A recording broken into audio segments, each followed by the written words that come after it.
Hi guys, welcome to another lesson. Today we are going to do protectionism and free trade. So, the question is, why do we have to do this chapter in economics? We know that we have 4 participants in the circular flow, if you remember, and we said the 4th one was the foreign sector. So in the foreign sector, we're saying we are now in an open economy, so we have relations with other countries. So because of globalization now, it means we are able to communicate with other countries. We are able to import and export, which is trading with other countries. So because of that, we have to choose. Which countries are you going to protect yourself against if you trade with them? And which countries are you going to have a free trade? So each country has got 2 policies, protection and free trade. They choose according to the relations they have with those countries. If they are friends with the country, they are close with the country, then they will choose a free trade. But if maybe the country has got not much relations, then they would protect themselves against that country.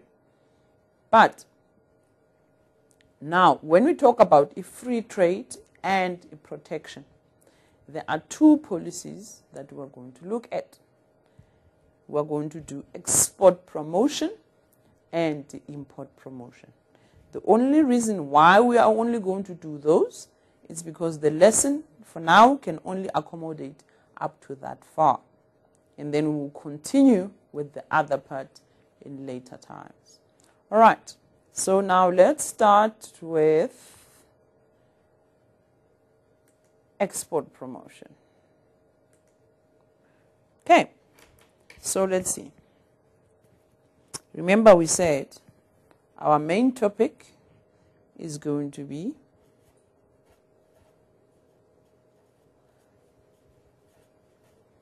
protection and free trade. So we have these 2. We have protection and free trade. So under a protection and free trade, we are going, like I said, we are going to look at 2 policies. We look at 2 policies on this chapter. The 2 policies are export promotion and we have import substitution. So those are the 2 policies that we are going to look at today. Right then. So now when you look at the 2, you would see that export promotion is also referred to as outward looking. It's an outward looking policy. Well, as you can see, we are talking about exports. Exports are those goods that are going out of a country, so which means we are now looking at an outward looking policy. Right, imports are those goods that are coming into the country, so we refer to this one as the inward looking policy. Inward looking policy. Right. So now let's go to our exam guideline and see what are the most important things that we must look at is to emphasize for the exam, for example. So now we are on page 12 of our exam guideline. So they say here, exam guideline, we are only going to do these 2 because there are 6 bullets under this chapter. We have to do export promotion, you do import substitution, you do protectionism, which is the arguments in favor of protection, and also you have to do free trade, arguments in favor of free trade, and you also look at the desirable mix, and you evaluate South Africa's trade policy, looking at all the countries that we have free trade and protection with. Right, like I have mentioned already, we are only going to do the first two policies, export promotion and import substitution. And what are we going to concentrate on? And under those, we are going to look at definitions, reasons for export promotion, method, advantages, and disadvantages. And then when we look at import substitution, we're going to look at definition, reasons, method, advantages, and disadvantages. So what are we supposed to do here?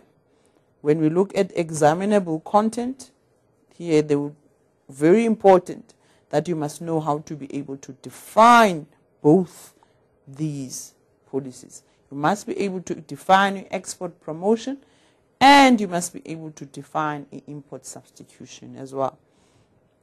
Again, discuss export promotion in detail. Like for example, if you are given a long question where you are supposed to discuss export promotion, where you define it, you give the reason, the methods, advantages, and disadvantages as well. Same thing when you look at import substitution, you must be able to define it, as I've already said, and you discuss the import substitution in detail as well.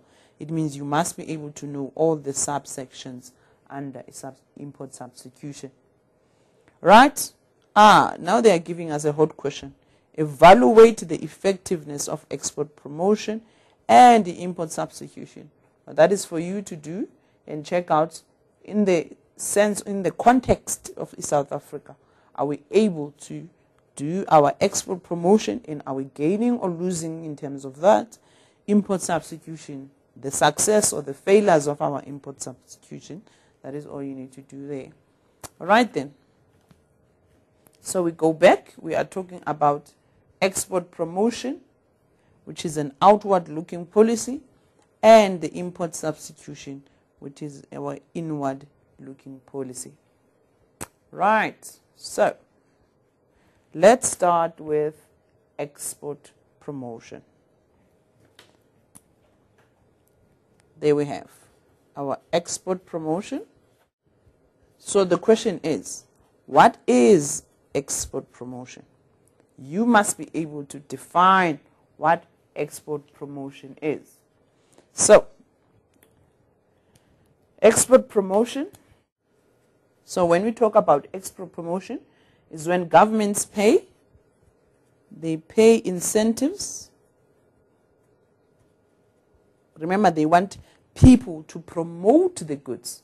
So if you, as a government, you choose the export promotion, it means then you must make sure that the businesses that you are encouraging to export goods to other countries, you give them incentives. You give them something to motivate them to continue exporting. So it is when, oh no, let's see, we left government here. It is when governments pay incentives to encourage the production of goods that can be exported. So, oh no, when governments pay incentives to encourage the production of goods that can be exported. Like, for example, we know that in South Africa we are producing gold in the primary sector. So if there is a business that has skill and the ability to change the gold in the secondary sector, producing semi-final and final goods using our natural resource, which is gold, then the government will be able to give them some incentives to encourage them to continue exporting these goods that they are going to produce. But now they're saying, all right, remember we said that when we talk about export promotion, we are looking outward. We are looking outside the country trading with countries that are outside the country. So we know that export promotion is an outward looking policy. Or you can also refer to it as export orientated. It's an export orientated policy. We have export orientated policy. So with these policies, we encourage goods that are produced locally to be exported. But now the question is, if we are going to do the export promotion, what are the benefits to the country? Because remember, everything that we do as a country, we must make sure that it benefits the economy. So now what are the benefits of doing this? So we look at the reason why. Why do we have export promotion as a policy in a country? So look at the following. Remember, we said we are going to do the export promotion. So it means what's going to happen to our exports. So we have a situation there where we have our exports are going to increase. So now, if we want to increase our export, what does that lead to? It means also production is going to increase. So if production increases, what does that say about employment? It means then when production increases, we are also going to increase our employment. Because for us to be able to produce more so that we can export more goods, we need more people to come and be able to work in the company. So then we increase our employment. When employment increases, then you know that we are going to have an increase in our income, whether it's disposable income or profits by the business. It's going to benefit the economy. And we know that when income increases, this will lead to an increase in expenditure, leading also to an increase in demand. So if we have an increase in demand as well, when all this go together, we find that in the end, it has going to lead to an increase in our GDP. So which means now, the reason why we have export promotion, we can see that when we have an increase in exports, it definitely in the long run is going to lead to an increase in the GDP, which is what we call the chain reaction that is caused by export promotion. All right, so now let's look at what we are supposed to do under the export promotion. So when we are answering this question, why, we were looking at the reasons beyond because of this. The reasons why we must have export promotion. So all that, the reasons why we implement export promotion, because an increase in export will lead to an increase in production. Increase in production leads in an increase in employment. Increase in employment will lead to an increase in income. Increase in income leading to an increase in expenditure, which increases our demand, and eventually we're going to have an increase in GDP.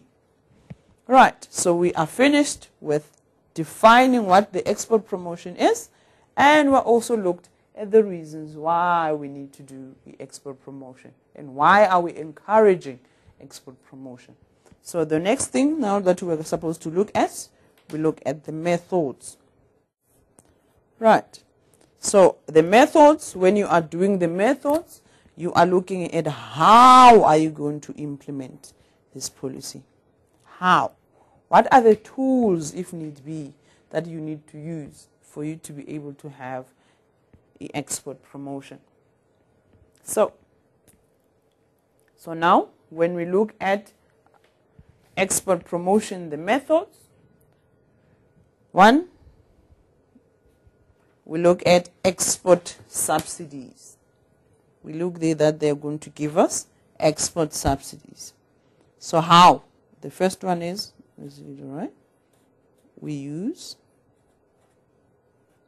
export subsidies.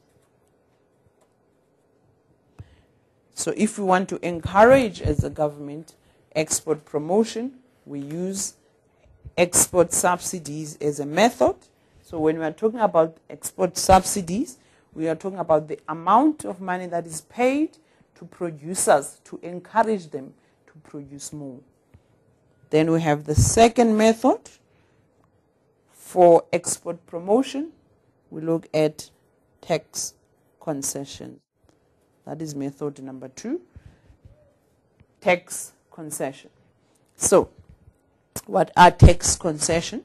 I'm sure you know if you are doing maths or maths leads, they talk about tax rebates, which means the more you export, the government will help you by making sure that they decrease your tax as a business. Then it means you're going to be left with a lot of profit. You don't have to pay a lot of tax. Right, and then we have tax-free grants.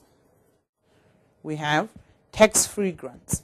So, what is a tax-free grant?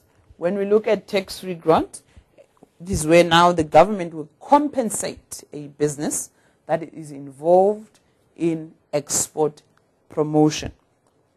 So, let's look at examples. Like for example, if maybe as a business you need to transport your goods, then it means the government would say, okay, we can offer you maybe a certain truck for free if you want to export the goods that we have produced. And then the last method that we have, they help us by identifying markets. They will identify the markets. So what do we mean now when we're identifying the market? Then the government will go out to other countries and go and do research and find out these goods that have been produced in South Africa, will they be able to be sold in those countries? Which markets are willing to buy those goods? That way, as a business, you don't spend a lot of money going to do your own research. So when we look at those, we've got the 4 methods. We've got export subsidies, we've got tax concessions, we've got tax-free grants, and we have identifying the markets. So that is how now they are going to implement export promotion. Right, so we have done the definition, we've done the reasons, we look at the method, now we look at advantages of the export promotion.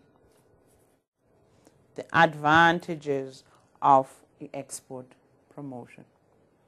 All right then. So now when we look at the advantages, let's see. We start with an outward-looking policy has got different advantages. So let's start with the first one. Which color? 1,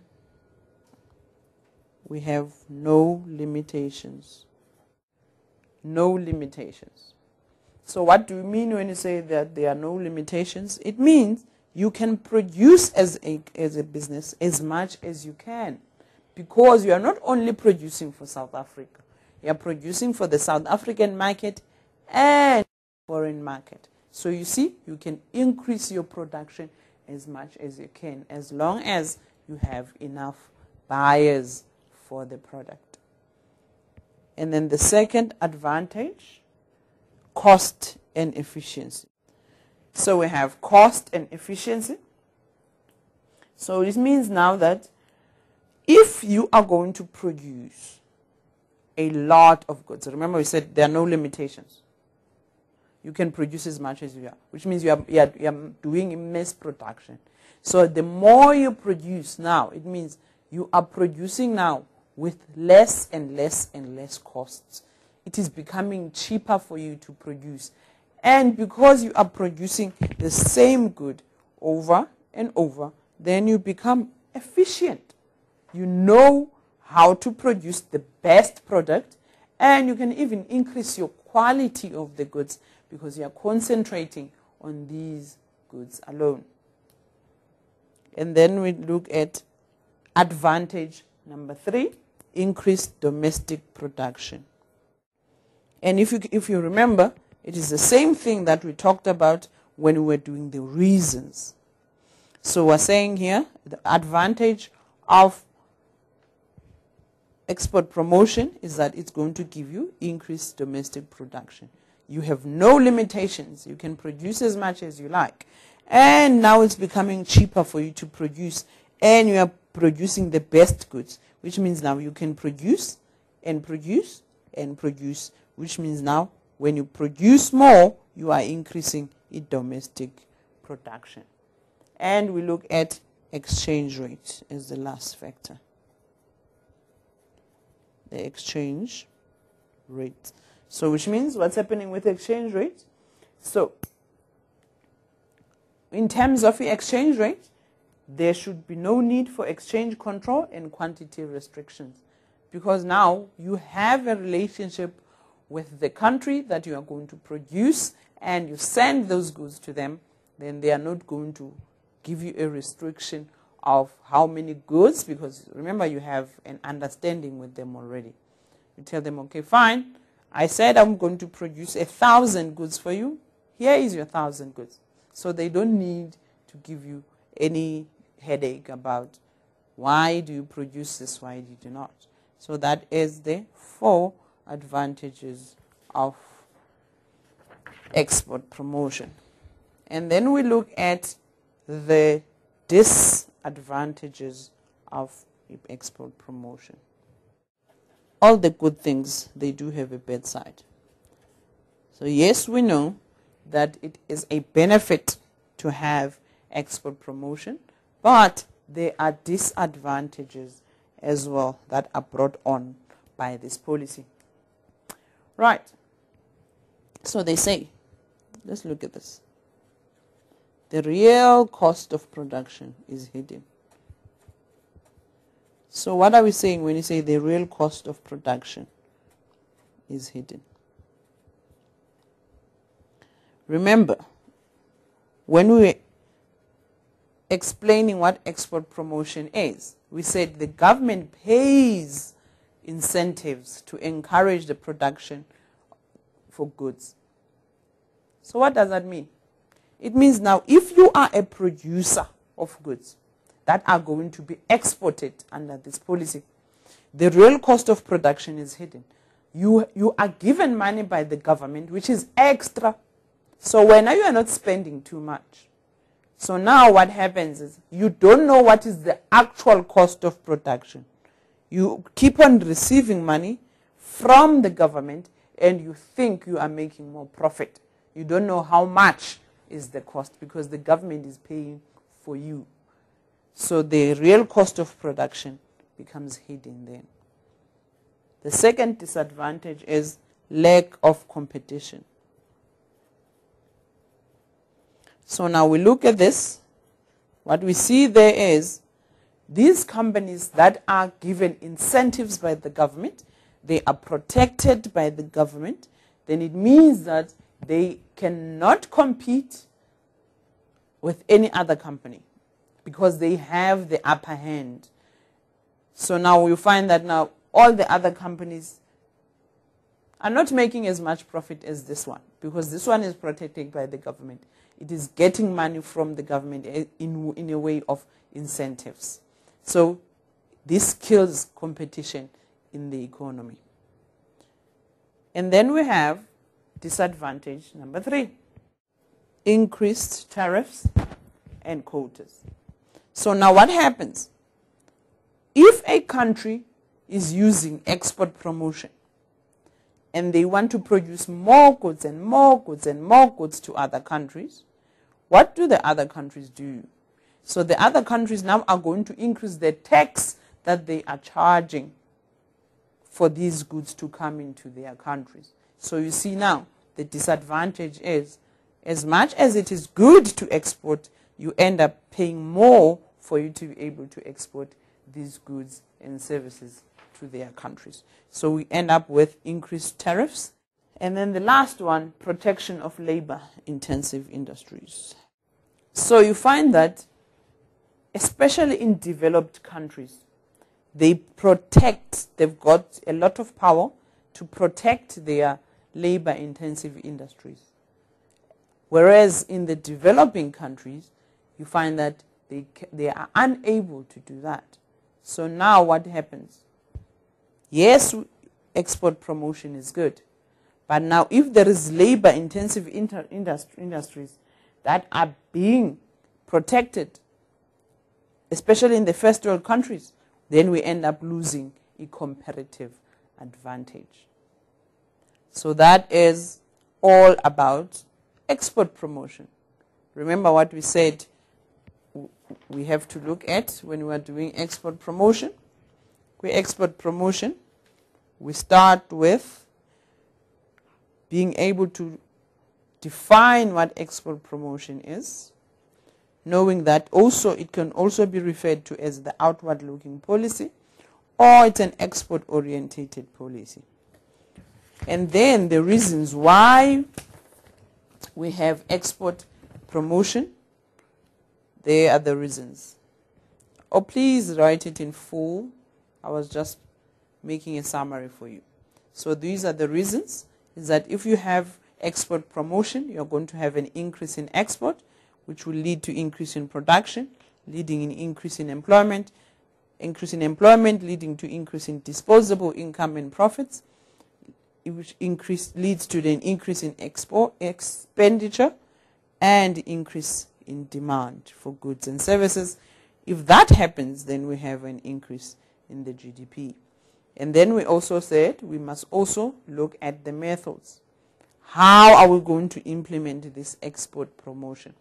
We are doing the export subsidies, tax concessions, tax-free grants, and identifying the markets. So then we looked at as well the advantages of the export promotion, which we have the four. We have no limitations, cost and efficiency, increased domestic production, and exchange rates. When you look at the disadvantages of the export promotion, is that the real cost of production is hidden. We have a lack of competition. We have increased tariffs and quotas by other countries, protection of labor-intensive industries, which is not good because we end up losing our comparative advantage as countries. All right then. Then we come to the second policy, which is import substitution. So let's look at import substitution. Same thing as export promotion. Under import substitution, we must be able to define what import substitution is. We must know the reasons for import substitutions, know the method, disadvantages, and the advantages as well. So now let's define. Let's look at the definition. What is the definition of the import substitution? All right. Please note, you can use any relevant definition from any book that you are using as long as you are able to understand it. All right. So now when we talk about import substitution, we are saying that is when countries introduce policies to encourage the production of imported goods locally. I'm sure you know that there are goods that when you go to the shop that are written proudly South African. Those goods that are produced in South Africa, sold in South Africa. And the government is saying, we must encourage the consumers, the households, to buy these proudly South African goods. So if you see any of those that are written proudly South African, you know that there we are talking about import substitution. Right then. So there we have import substitution. It says when countries introduce policies to encourage the production of imported goods locally. So it means if we have the ability to produce the same type of good that we were importing before, then it means the government will say, please stop buying those, produce your own that is similar to that one.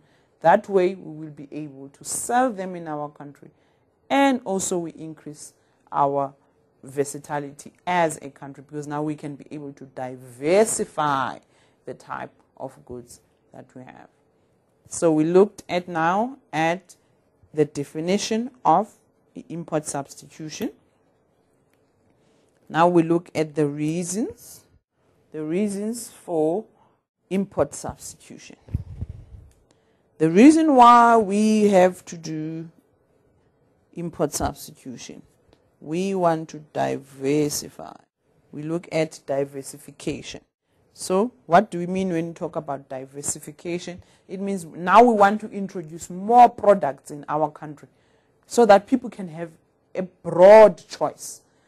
If you don't like this product, you have a substitute for it that is still produced in South Africa. You don't need to go and buy a good from another country, whereas we have the ability to produce it in South Africa. The second reason why we are doing import substitution is for trading. So we know that in South Africa, we were saying that because we are a developing country, we tend to lean, or we tend to depend on the primary sector or the agricultural sector. We have a lot of agriculture in South Africa. We have a lot of mining in South Africa. But all of them are in the primary sector. But now what do we want to do? We want to increase our trade from trading only in primary goods. Now we want to trade also in the secondary goods. We want to increase our manufacturing so that we can get money in the primary sector. We also gain money in the manufacturing sector as well. So we want to increase our trade so that we increase the income that we are getting. Our terms of trade must be more. That is why we have the import substitution as well. We don't want too many imports coming to South Africa. Right. So now let's look at the methods. How? We're doing the how, remember. So we look at the methods for import substitution. Right. So now, method number one. How do we implement import substitution? We're not really trying to block the imports, but we're trying to decrease the number of imports coming into our country. So, we start with tariffs. So if a country wants to bring their goods into our country, we introduce tariffs. So what is a tariff? We know that when we talk about a tariff, we are referring to custom duties or import duties, which is the tax that we charge on imported goods. So we've got two types of tariffs. Tariffs can either be ad valorem or they can be specific. So we've got two types of tariffs. We've got ad valorem and we have a specific duty. So ad valorem as a tariff, how do we implement that? This one, it is charged as a percentage of the value. This one, we look at the percentage of the value. For example, if you are buying, let's say you are importing a car into our country and your car will cost you 100,000 and we're saying our ad valorem is 20%, then it means when it comes into the country, you are going to pay 20% of 100,000, which is 20% of the value of that vehicle that you have imported. That is the ad valorem. Then we have specific duties. When we talk about specific duties, this one we talk about the amount. We look at the amount. This one looks at amount per unit. So, example, in a specific duty, there we say we want now in our country, if you are going to bring, let's say you are importing Viennas. So we're going to say we are only going to allow 100 packets of Viennas into the country, not more. You can bring 100 or less, not more. That is, from that we charge you the amount. That is a tariff, that one. And then we have quotas. When we look at the quota, a quota, Yona, it limits the supply of the goods or services. If you are bringing, if you want to come and sell bicycles, then the quota will tell you that only 1,000 bicycles are allowed in our country. Or we can say, fine, 1,000 bicycles are equal to 10,000. So you have a choice. You can bring bicycles, even if there are 50, but as long as their price is 50,000, we are okay. I mean, it's 10,000, we are okay.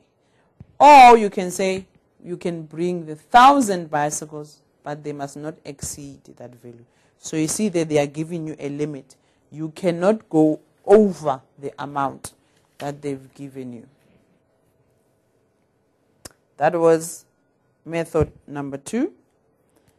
Then we have subsidies. When we talk about subsidies here we, as a government, we subsidize those companies that will be able to produce goods domestically and export them. So you give them a certain amount of incentive. It can either be cash or it can be in terms of assistance. And then we have exchange. We have exchange control. That is reason number 4 for import substitution. So, we exchange control. What do we mean? Now we limit the amount of foreign exchange made. Here you only limit amount of foreign exchange made.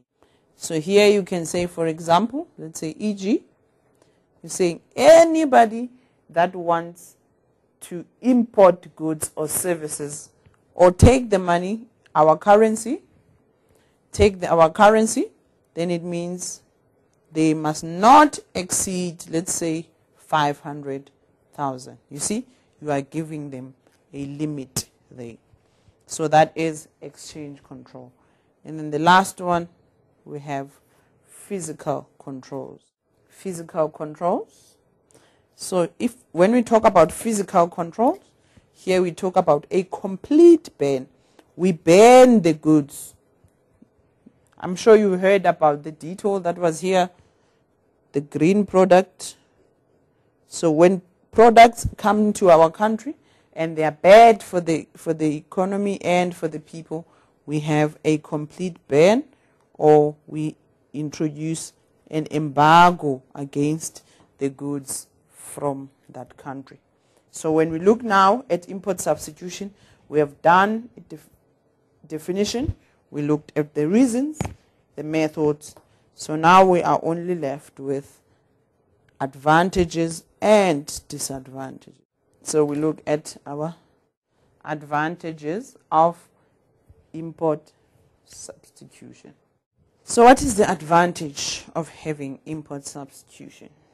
Obviously, we see there that if we are going to produce these goods ourselves in South Africa, then it means we are going to have increased employment. Because now we are starting our own industries, our own people are producing these goods, then it means we have increased employment. And remember, we said the reason why we have to have import substitution is because we want to diversify and have a lot of goods. So because of that, then you find that the consumers have more choice of goods and services to choose from. And also, we are able to have diversification. It means the advantage of import substitution is we are able to produce a variety of goods and our skills improve. So it means when we diversify, a lot to the economy is going to be good. And now we look at the last part, which is the disadvantages. So the last part on import substitution, we're looking at the disadvantages of the policy. Remember, I said, yes, these policies are good for the country, but there is always a negative side. So now let's look at what are the disadvantages of this policy we're talking about. Right then, disadvantage number one for import substitution. Well, they say here, if we are going to substitute the imports, well, capital and entrepreneurial skills are drawn away. You see there, we have capital and entrepreneurial skills are drawn from comparative advantage. So which means now, when we trade, when we are trading using import substitution, now we are going to lose a comparative advantage. Each country used to concentrate on a certain good. Now all countries are trying to produce the same good because nobody wants to nobody wants to import from anybody. So capital and entrepreneurial skills now are drawn away from areas where we had a comparative advantage. And then we look at technology borrowed from other countries. There we are. We want to produce these goods and we don't want to import them anymore. But then we're still going to go to those countries and say, please give us the machines that you were using so that we can be able to produce as well.